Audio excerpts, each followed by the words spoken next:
Say, are there some crazy things going on out there or what? We are still very much in a lockdown situation here in our home state of Pennsylvania. Our governor has decided to keep very heavy restrictions on. Even the president has called him out on it, saying it's time to loosen up. But no, what effect does this have? Well, as far as movies are concerned, one theater has already bit the dust. The Carmike Cinema out in Mills 28 Mall said that's it. We can't take it anymore, and regardless of when the quarantine is lifted, they will not open. They are closing their doors.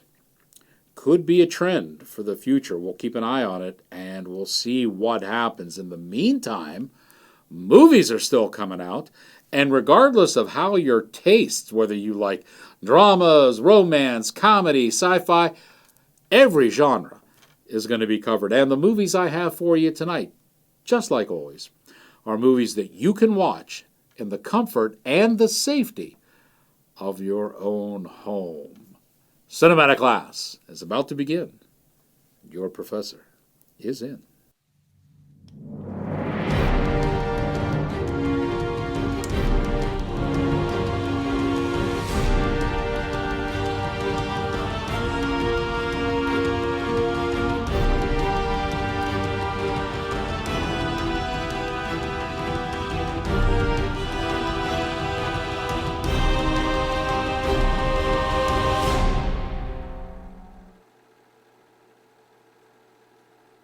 Say good evening, ladies and gentlemen. Welcome to the show. I am your cinematic professor and purveyor of truth in movies. And truth be told, I got to tell you, this first movie up on our docket tonight is one that fits very nicely into my world. It's called Debt Collectors. You may be saying, wait, that's an old movie. Debt Collector came out in 2018. You're right, it did. This is Debt Collectors, plural, because it's the sequel, second in the series. And our lovable characters of French and Sue are back once again. I had a great time watching this movie. For those of you that don't know, French is played by Scott Adkins, who is probably one of the better martial artists on action films today, simply because he changes his style from movie to movie. He is so eclectic. I first noticed him when he starred in Ninja, because that was the style that most reflected the kind of fighting. When they do this jumping up in the air and spinning, I'm not built for that. I never was. I don't do that kind of stuff. But he's an excellent martial artist. He plays French. And Louis Mandylor comes back again as Sue. They reprise. This is kind of like a buddy picture, but with a whole lot of fighting in it. and the buddies are, let's say, on the darker side of the law rather than the brighter side of the law. They're really good characters. I got to tell you, I think they have a nice little thing going on here. And this movie has left certainly a door open for a third in the series, which I would look forward to. If you like hard-based, street action fighting, you're going to like Debt Collectors. Good days, 3 Vigs. We're in, we're out. What do you say? You serious? Yeah, really? Yeah. What is this? It's called a car, mate. No, it's a wheelchair with a roof, Frenchie. It's clean, it's quiet, and it doesn't smell like your ass on the inside, all right? Where are we off to first, then? Las Vegas. Is that okay with you? Follow me. Does the English shoe salesman know who he's talking to? We're not here to push your foot around, so you've already prepared the reddies. Let's have it. Give the bag to Mr. French. What's your problem? She gave it up way too easy, Frenchie, okay?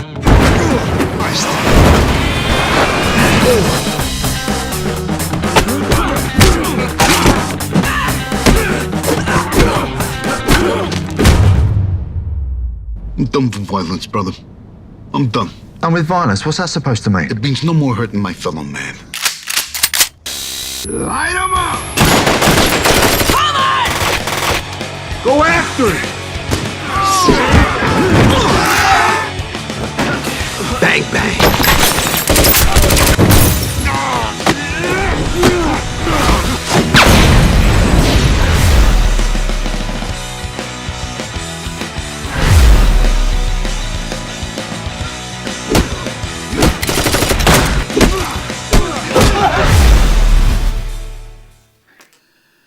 Say, I got to tell you, the women that they introduce in Debt Collectors, oh my God, these are like the woman warrior agenda on steroid.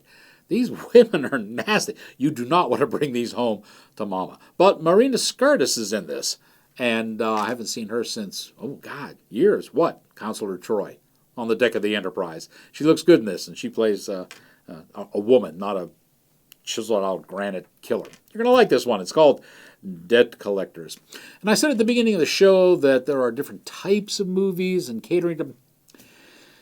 Generally, filmmaking falls, I think it can be boiled down into two categories. One, you're making the movie for entertainment. I firmly believe that's where movies belong, because they're an entertainment medium. But there are some who think that film is basically the canvas of an artist, and therefore they see art, or they see film primarily as art. Think Terrence Malick when you think about this kind of thing, okay? I'm not a big fan in this camp. I mean, I've seen Terrence Malick's films, but I got to tell you, maybe out of every 5, I liked 1 because it was entertaining. You know, that's kind of the ratio that you got going here.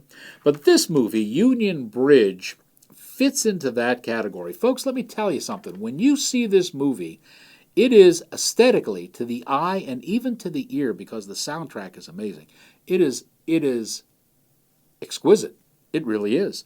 The photography in this is great. The soundtrack is great.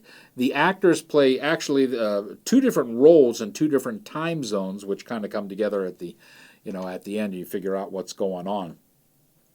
But even though it looks great and it sounds great, it's really just not that entertaining. You remember Nick Taylor? It's a nut job. No, he went mad. Nick and I were best friends when we were kids. He had something in his hands earlier today. An axe or something. He was working at your factory. Got into a nasty fight with the boys. He tried to fight half the guys. I broke it up. He cracked me in the eye. They were making fun of his visions. Visions? Yeah, he was digging all around the field. Something buried in town. Like what do you think? Skeletons. Secrets. William Schott. I'm back in town now. How's Mary been? She's with God now. What do you know about her? They say she practices witchcraft. Nick's going crazy because of me. What is it that Nick is digging for? There's got to be something buried. Our family had done something. You shouldn't have done this! You stop digging. I don't have a choice.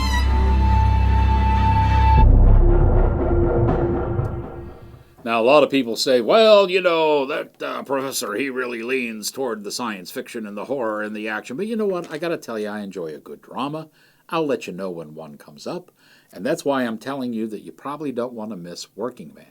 This is really a good movie. It is written and directed by Robert Jury, and he's done a fantastic job doing this. You know, it's a drama that surrounds the honor of a man.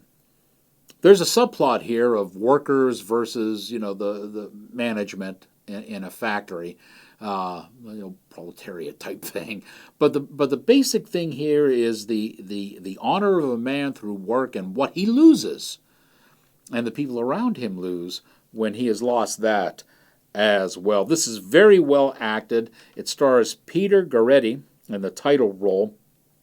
Talia Shire plays his wife. And it's been a long time since she's been Adrian, and she fits into this role nicely. And Billy Brown is his co-worker and antagonist that kind of starts this whole rebellion movement starting. It's very dramatic, it's very well acted, and it's a good story too. Working Man. For many folks, the factory is the very heart of this town. What are you doing? I'm going to work. I'll be damned.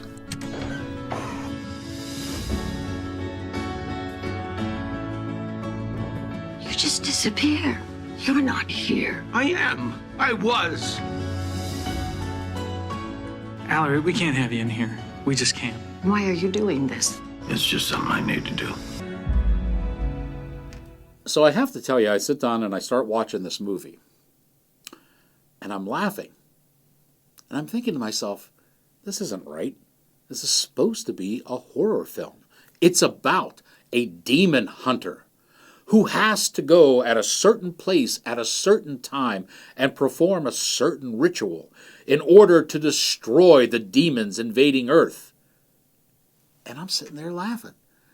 It's a funny movie. Turned out to be one of the funniest movies I've seen so far this year. So, it's horror without horror, because it's a comedy. This movie is, I got to tell you, I had a good time watching. Driven is the name of it. And the main star is Casey Dillard. Now, let me tell you, Casey Dillard wrote this script for this movie, and she is also the main character. She plays Emerson, and she is the main character in the story. Oh my God, people, this was funny. Now, maybe just Casey and I have the same type of warped sense of humor, but I got to tell you, she's done a great job on this. She put together a really funny script, and the way she acts it fits perfectly. Everything is in there. If you're looking for a good time and a few chuckles, check out Driven. We need to go. Please don't hurt me. I'm not going to. Please don't hurt anybody. I'm not. Really? Let me explain. Officer, I need your help. This man is dangerous. What are you doing? Step out of the vehicle with your hands where I can see you. Oh, no. I need you to drive! They're evil spirits, dark entities from another plane. There's a window between their world and ours. Tonight, I can get rid of them for good.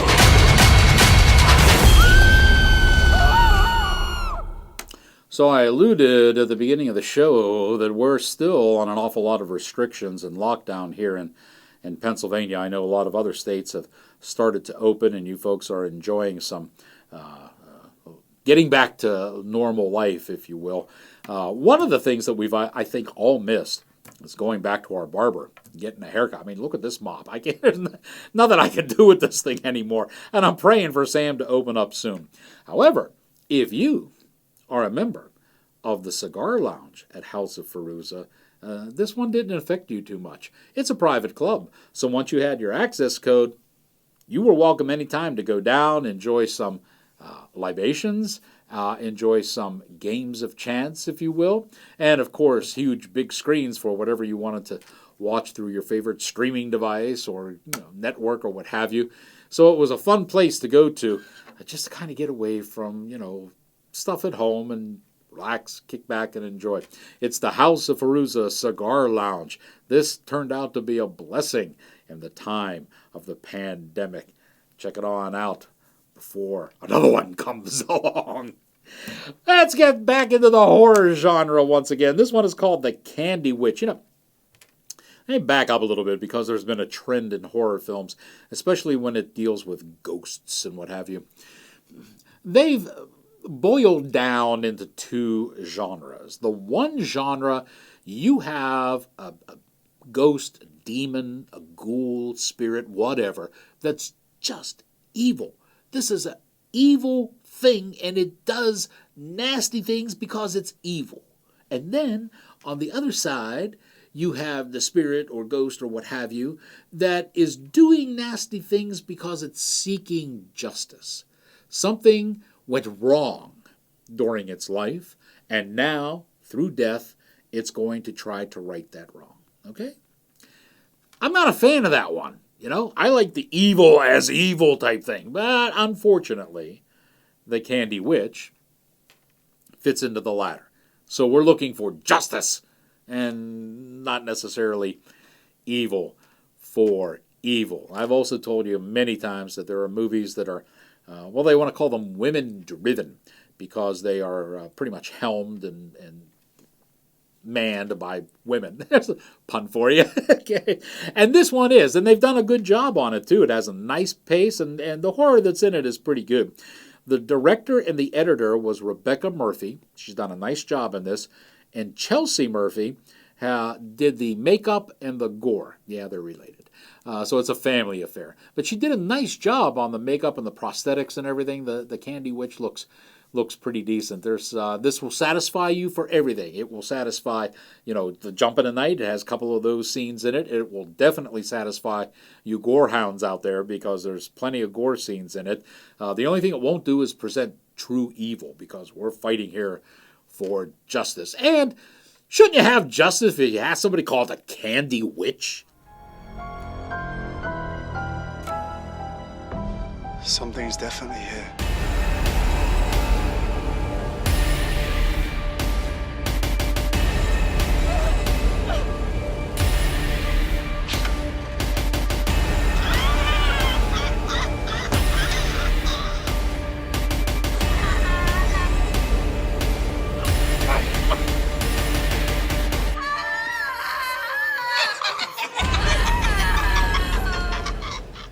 Well, I have to hand it to writer, director, and even a participant. He played one of the characters, Miles Doliak, because he pulled the wool over my eyes on this one.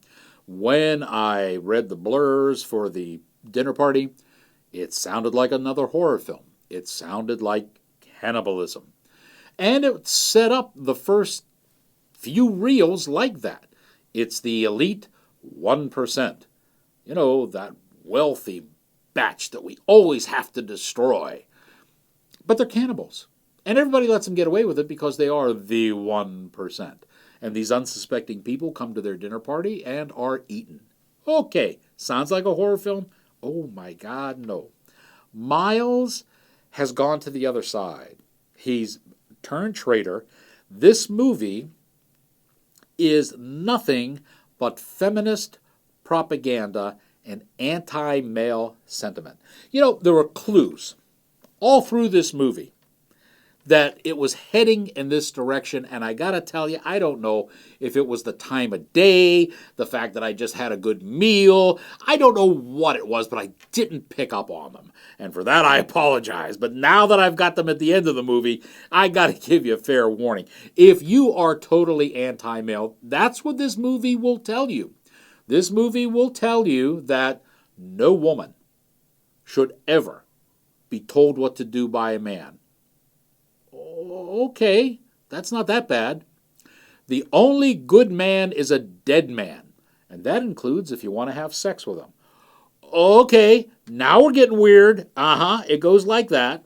The only good men are homosexual men because they can do around the house. What? Wait! Now it's starting to sound like HGTV. Then it goes one step further. The woman is the supreme being. And this destroys all of the tenets of our basic Judeo-Christian ruling, with God and everybody else, because they're male, being totally in the wrong and not understanding things, and we have to set that right. Oh, dear Lord, people, if you watch this movie, you do so at your own risk. This is almost as bad as Swallow. Remember the review I did for that? It doesn't quite reach that level, but it's really close. How often do you have these dinners? These secret dinners. No one knows we're here. In fact, they think we're on vacation. Let's eat.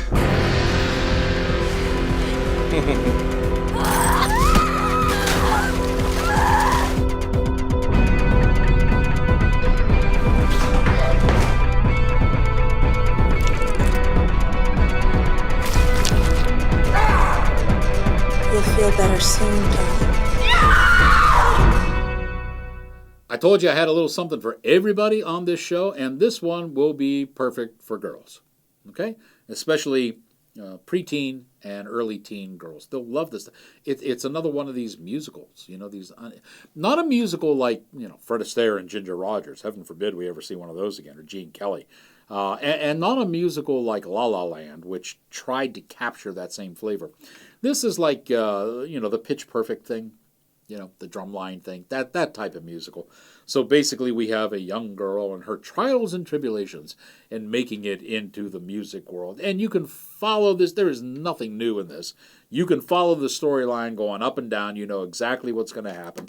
But it's cute, okay? It's a cute movie. Dakota Johnson is the main star in this. There are a couple of tunes in this that aren't too bad. But the main star is Tracy Ellis Ross. I know, one of the dreaded three named people.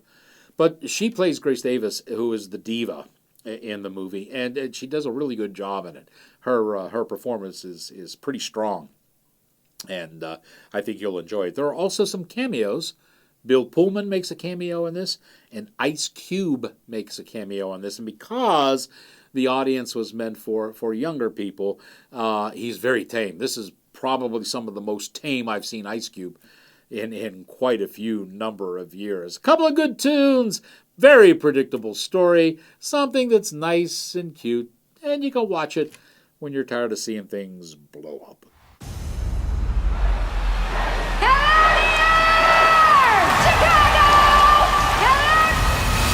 Where are we? Detroit. I can't hear you, Maggie. Detroit. I can't hear you, Detroit!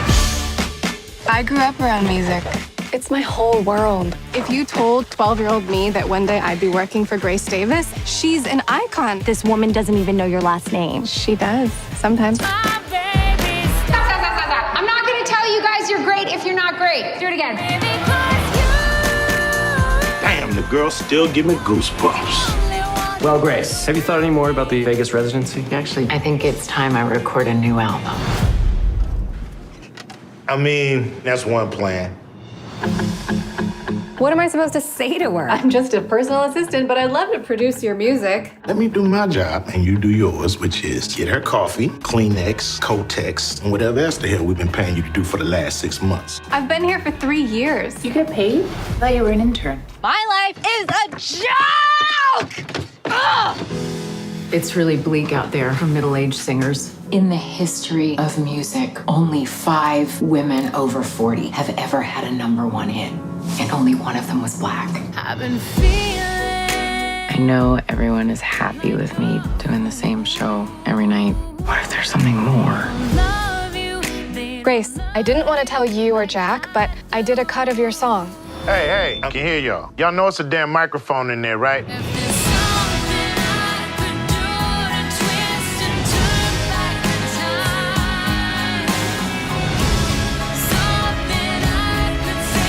All we got to do is play it safe and stack some money.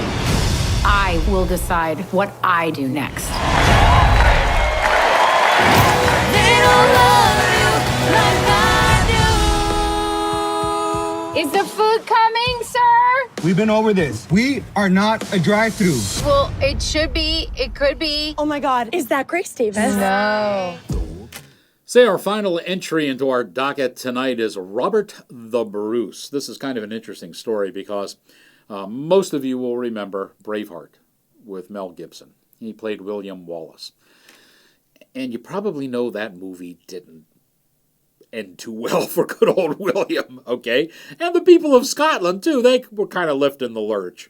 In that movie, the character of Robert the Bruce was played by Angus McFadden, and he's back again playing the same role in this movie, which probably can be considered a pretty decent sequel, if you will, to Braveheart. Now, wow.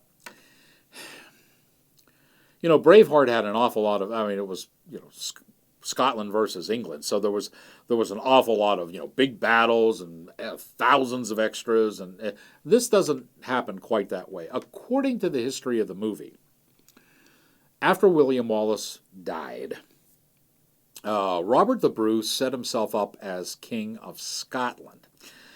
This guy went 6 years without being able to win Scotland's independence and without winning a battle.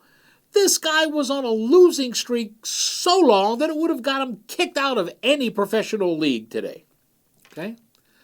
Now, something happens, because according to history, Robert the Bruce eventually turns things around, wins a decisive battle, and wins independence and freedom for Scotland. We don't get that story. That's in the graphics at the end. What we get is what happened in between. What happened to Robert the Bruce that caused his losing spirit to change into a winning spirit? How he gained back his warrior code. And I couldn't find anything in the History Online sites to verify this, but according to the movie, it all rested on the shoulders of a young boy and, of course, a woman who saved him. It's an interesting tale. Robert the Bruce. You've changed me. You've changed the king I'll be and the land we'll live in. Now, if it comes to a fight, some of us might not see the sunset, but that is the true nature of war. But know this. I see now, in your eyes, what Scotland can be. You've felt her fear and her rage. You've heard the roar of her soul. You've wept her tears and you've shed her blood, and you have touched the cold, cruel skin of her death. We have known Scotland, clutched in the grip of a mighty hand, and now we'll set her free. Is that not worth fighting for? You know, I really like these kinds of movies. I do, because, you know, when you look at it, the United Kingdom is not that great a landmass. I mean, it's big, but it's not, you know, it's not Russia size or China size. It's a smaller landmass. And yet there are 3 distinct countries. Well, if you count Wales, I guess, you know, 4. And the people all hate each other. They just don't like each other. Even to this day, when we are supposed to be enlightened, woke, and tolerant. You may not get a job because you're Irish, or you may not get this because you're Scottish. I mean, wow, it's amazing. And of course, back in the day, when swords and axes were the battle weapons of choice, things were kind of brutal. You just see small skirmishes in this movie. No big battles, like Braveheart. You just see a couple of small skirmishes. But it was kind of an enjoyable tale, I got to tell you. I liked watching it. And even if it is a bit of historical fiction, it's a nice story. Robert the Bruce. You know what? I'd like to tell you about a couple of more movies, but I am fresh out of time, and we've got to skedaddle here. So I'll take the rest of the movies that are on the docket and move them into the next episode, and hopefully we'll be able to come back into the studio to do that. There's a big battle going on in the state now as who's opening, how they can open, when they can open. So I think we kind of slipped under the radar here this time, and who knows how we'll have to do it next time. But I will have movies for you, and I'll be sure to guide you along the way as you can watch all of these in the comfort and the safety of your own home. Hey, I want to give a shout out to my friends at Kettle Whistle Radio. David and Sean have done something pretty unique. We did a show. Oh, geez, it must have been close to a year ago, I think. And it never aired. So they took snippets of that show, mixed it with some new stuff, and they released what they're calling the Lost Episode of Outtakes with Fiore. And you can find it on Kettle Whistle Radio. I listened to it and said, oh my God, I remember those movies, you know, they were fun.